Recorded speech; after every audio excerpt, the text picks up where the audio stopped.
What's up, everybody? Hope you're having a great weekend. Today, we are going to be reacting to a couple YouTube videos here. First one up is going to be Tom Lee talking about there's still upside for stocks and pullbacks will be shallow.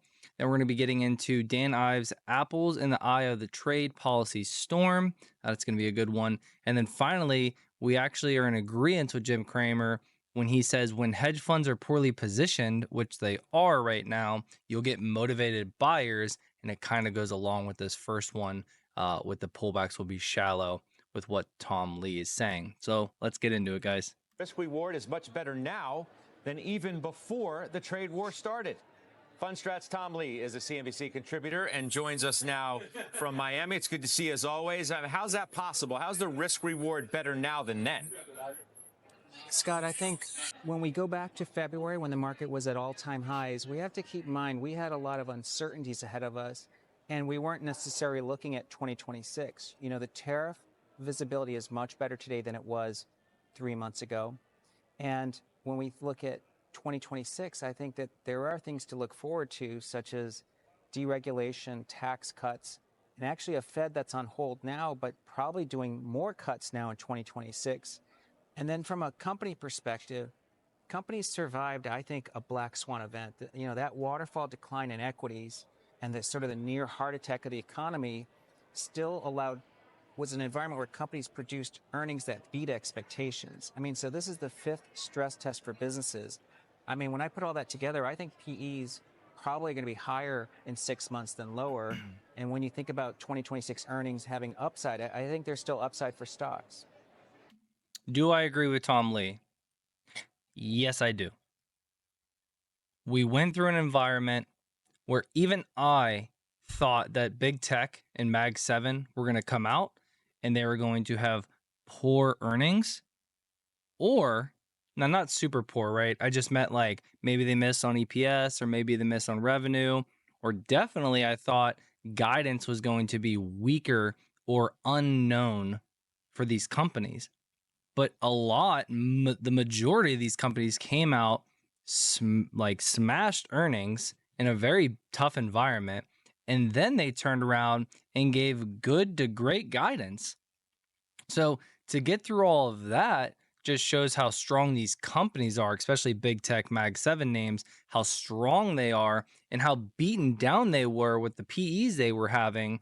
I mean, it was just ridiculous valuations. So that's why we've had this huge, massive, 24% or more, basically instantaneous rally in the markets. Now, I do believe that, after the news of Moody's downgrading the US's credit rating, I do believe that's going to have a small negative impact, and that could be the catalyst for a small pullback. But I do believe that pullback is going to get eaten up very quickly because retail has continuously bought this dip while the hedge funds have been massive in cash and they are sitting on the sidelines. And I just have this strong feeling that, and what I've been noticing in the markets, these small dips have been getting bought up left and right. So, I mean, because you keep talking about 26, you're not writing off the rest of this year. We still have 7 months to go. Yeah, we have a lot of history to make between now and year end. But keep in mind that waterfall decline in stocks also was almost a complete reset in positioning and sentiment. You know, investors were forced to liquidate when the VIX hit 60. We know a lot of institutions didn't add risk back as the market rallied. So I think the pullbacks are going to be pretty shallow because investors just are underinvested at the moment. And then when you look at sentiment, it's barely turning neutral now. So if investors have been fighting this rally, as they become more neutral or more optimistic, that's upside for stocks. I mean, $7 trillion in money market funds right now. $7 trillion is sitting on the sidelines in money market funds right now. Rate cuts are going to continue. Once the Fed starts cutting rates, the Fed will continue to cut rates. It might not be right here, right now, but we will be getting cuts this year, and it should bleed over into 2026, which means rates will continue to come down, which means that $7 trillion in money market funds will start making its way to the one thing that it always does, the stock market. Professor Jeremy Siegel, like you, has grown more bullish, pointing out, in his words, the Trump pivot on the tariffs, but he still acknowledges the fact that the tariffs are likely to remain in place. Whether it's 30 on China and 10 on everybody else, that's still somewhat regressive, is it not? Yeah, well, I mean, you know, we are now in a new world of tariffs, and businesses are adjusting. I think one of the things that we're seeing is that the market is now in a position where they can start to look through some of the messy adjustments, right? We know there's been a disruption to the supply chain. I think stocks can look through that. But you're right, Scott. There is now this world where there's essentially a consumption tax in place on things that we're importing. But that doesn't mean we have to actually have the PE decline or the markets to fall. It's now just something we have to kind of manage through. What about yields rising? How much of an issue potentially is that? Well, I think Fed Chair Powell made a good point that long-term yields could be rising because of inflation volatility rather than inflation expectations going up. That's actually an opportunity for markets because if inflation volatility delivered is less than expected, then we could expect yields to come down in the future. Inflation was good this week, by the way.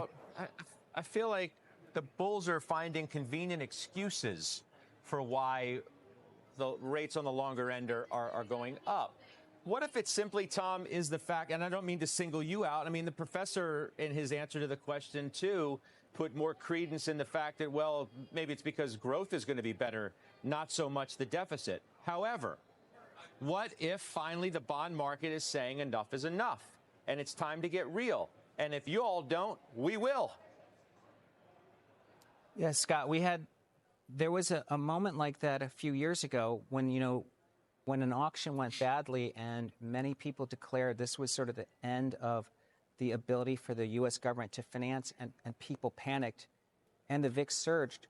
But even in that moment, it proved to be a buying opportunity for equities. So I think if there is a moment where maybe the bond market sort of has a tantrum about that, and I'm not saying it's going to happen, but if it does, I think we have to remember the U.S. is a huge economy. There is still a lot of trust in the U.S., and I think those who've called for the end of U.S. exceptionalism, I mean, I think that's been the premature call. And if none of those is true, the bond market and investors can handle even a 4.5%, 4.7% 10-year.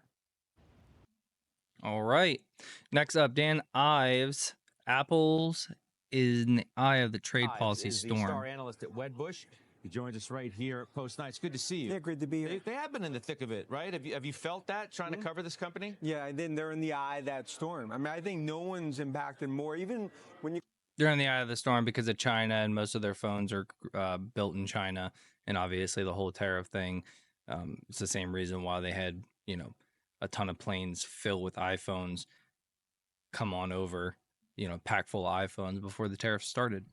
You compare to NVIDIA, I mean, if you look at Apple, they're in the eye of the storm from a supply perspective, but also a demand perspective. And that's why, look, we've spent. But that's why they had a huge pop this past couple weeks as well, or this past week, due to the negotiations that went well over the past weekend. And yeah, people are hopeful. And if negotiations between U.S. and China continue to go well, then we will see Apple continue its rise higher.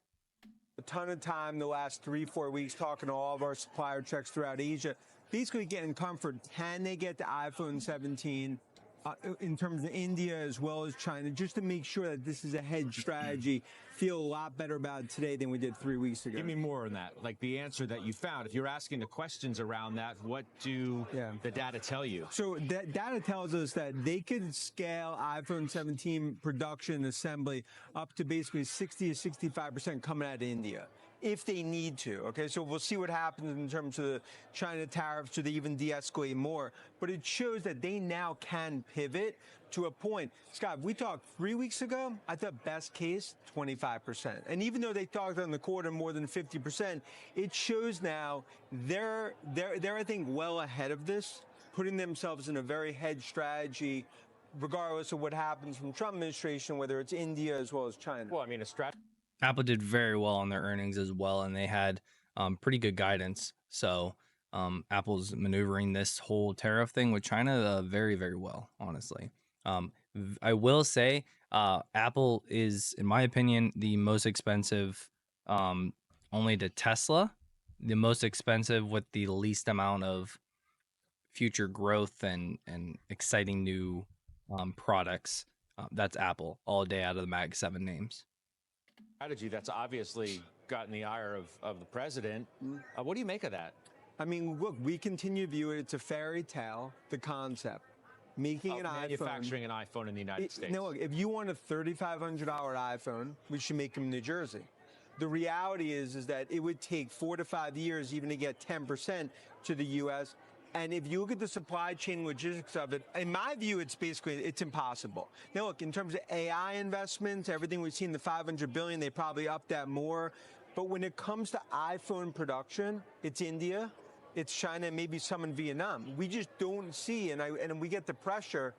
That's, to us, it's not feasible that you could produce iPhones in the U.S. You see the criticism as just a sideshow?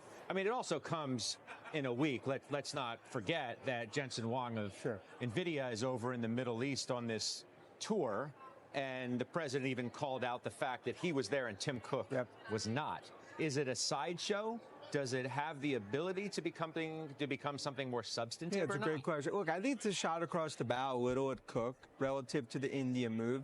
But also, Jensen and NVIDIA are in a totally different situation. The reason he's on the Middle East trip relative to the AI revolution now coming to the Middle East, that's basically supplied by NVIDIA and the godfather of AI, Jensen. When it comes to Apple, they're in a much different supply perspective because to them, when it comes to iPhone, it's second biggest employer in China at peak iPhone season. So they can't all of a sudden just pivot. They've started to when it comes to India. And look, I think the overall view here is I feel just more and more comfortable going to the next few months that regardless of which way this goes, they're going to be in a good position, not just to produce iPhone 17, but I don't believe as of now you actually get a price increase, which I know that's been some of the talk out there. Less than a month. You and me literally sitting next to each other at WWDC out Cupertino, right? We'll be there. What kind of pressure now is on Apple to deliver something really substantive out of that event? I mean, look, it's obviously a huge mea culpa if you go back, a year ago.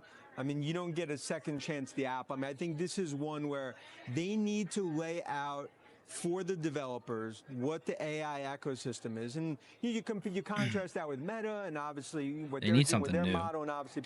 They need something new. They need something fresh. They need something exciting. If they don't have something fresh, new, and exciting, they are going to get their lunch eaten by the Metas and by other Mag 7 names out there.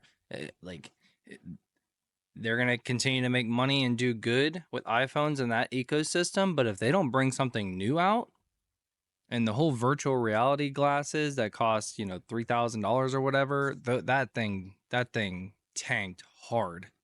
I mean, I can't even remember the name of what the heck the thing's called.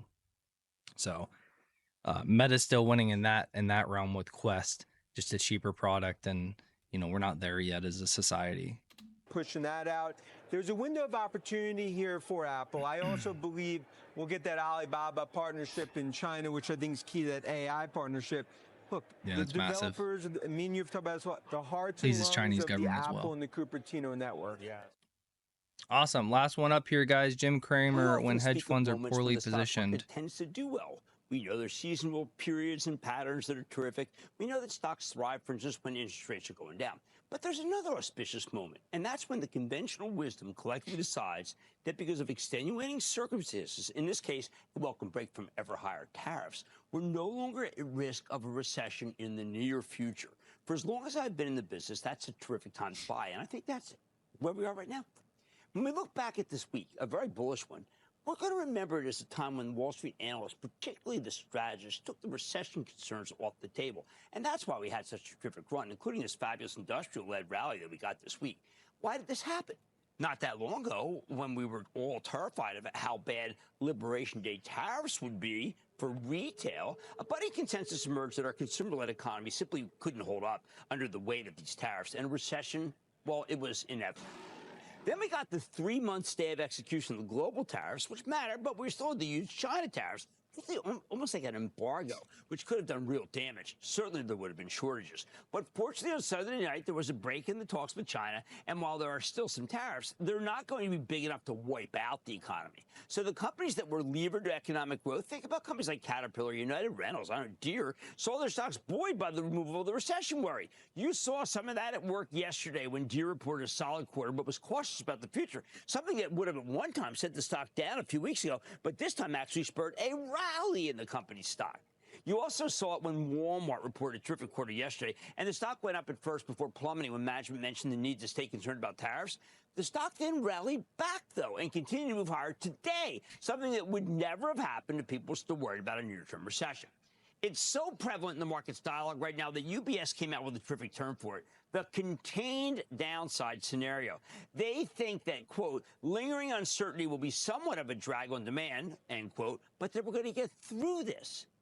Why is this switch so big? Because when money managers believe there's a high chance we're headed for recession, they not only sell a lot of stocks, they also short bet against anything with economic sensitivity, like the industrials. When the chief catalyst for these short positions, the imminent recession, suddenly dissipates, these short-selling hedge funds have to buy back stock to close out their positions because there's no longer a thesis for them. The stocks they tend to short are things like Caterpillar, United Rentals, Cummins, the paper stocks, building products, chemicals, truckers. When the hedge funds come in to cover them, because it's a concentrated group of stocks they bet against, well, they give you what we sold this week. Now, we haven't yet seen the actual hit to the consumers from the tariffs, and that is going to come now. Walmart made that abundantly clear. We also don't know how much the consumer will ultimately be hurt. That depends on how much of the tariffs get eaten by suppliers or retailers and how much will get passed on. That's one of the reasons why people feel this is the end of the rally. Still, though, if hedge funds thought we were about to experience the apocalypse, and many of them did, then they were poorly positioned coming into this week. And when hedge funds are poorly positioned, you get incredibly motivated buyers like the ones we saw all week that helped take us all the way almost back to even. And they may not be done with all of their buying, at least, because we're suddenly in a very different world with the pessimists having been caught with their pants down. Until they turn optimistic, which might take a little bit, we should remain in good shape. I like to say there's always a bull market somewhere, and I promise I'll find it just for you right here on Mad Money. Yep, I agree with him, and what he said was similar to what he said, what Tom Lee said there. So, yeah, I think there's more upside to this rally. I think the Moody's, I was already kind of expecting a down week this week. We've ran so hot so fast. I was expecting a down week. I took some hedges, basically a week or two ago. I think it was 2 weeks ago. I took some hedges for this upcoming Friday, due to how fast we ran up, and just figured that we were going to have a pullback here soon. Things are getting a little extended, but lots of great setups out there for trades. Lots of great companies that are still really undervalued here, and it could see a much bigger move higher. So I'm still bullish on this market. I still think as long as tariff talks continue to go in the right direction and things don't break in the economy and the Fed isn't super bearish, I think we're going to continue to uptrend here, and we could see all-time highs this summer, maybe even June, as early as June. So really, really crazy. Maybe a V-shaped recovery, and I was not expecting that. But I was also not expecting the talks with China to go so well. So we will see.